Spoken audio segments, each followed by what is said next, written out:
This CheeseFest was held at McGill Estate on the fringes of the Adelaide suburbs.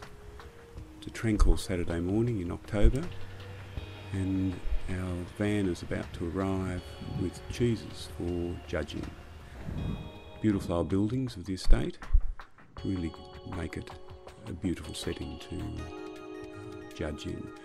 Chris Lloyd, who's the organiser of CheeseFest, making last-minute arrangements for the judges as they arrive at the restaurant, which is now set up as a judging room. Because cheese judges have been invited from around Australia to judge the 12 classes of cheese at this year's CheeseFest. Patron of CheeseFest since its inception has been Adelaide's famous chef, Chong Lu, who always wants to be here on the judging day to see what's on offer in Australian cheeses.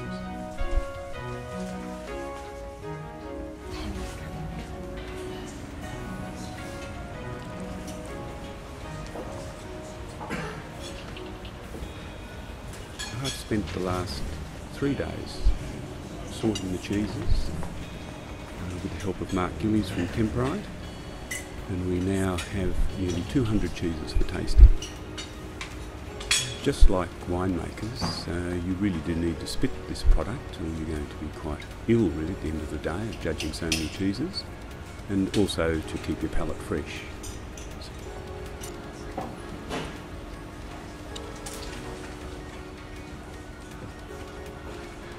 Chief Judge Neil Willman wandering the room, keeping a close eye on proceedings, making sure that the judges aren't collaborating, as this is independent judging completely. Each judge has to make their own decision on a cheese, and then those points are added up at the end of the judging day. It's an exacting day for the judges. It's, concentration is intense. You have to focus on each cheese because behind each cheese is a cheesemaker hoping to win a gold medal, and you have to do each cheese justice. I think the judges at this event, as in most other cheese judging events in Australia, take the judging very seriously indeed. The cheeses arrive unbranded, so this is a blind tasting. Some of the cheeses are identifiable very easily, but others aren't.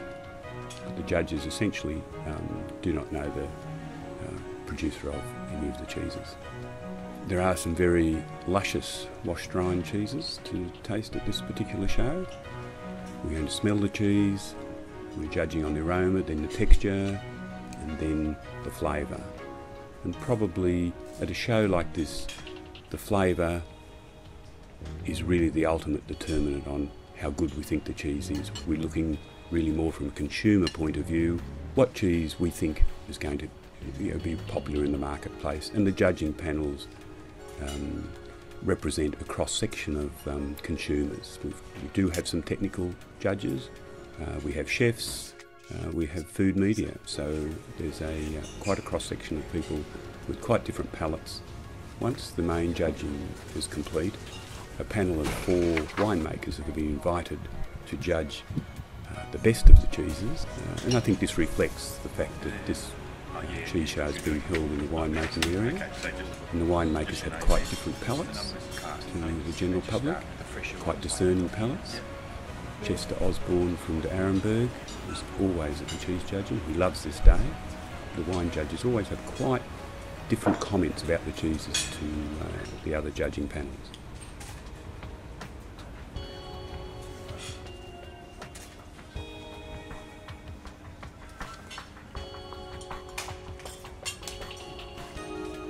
Stewards play a really important role in any cheese show. They have to set up all the cheeses before the judges come into the room, and then clear them away as the judges have finished their judging.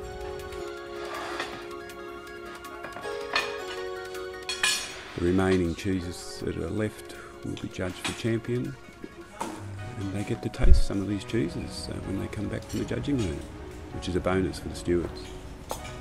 Cheeses with dots on the plates are cheeses that have been assessed to be the best in the category, and then all the judges will judge those final top cheeses in each class to decide the gold medals. Now the judging's getting really serious. This is the pointy end of it. At the end, which one will be the champion cheese of the whole show? Looking at each cheese very carefully to see if you think it's a gold medal or not. This is really the important part of the day. And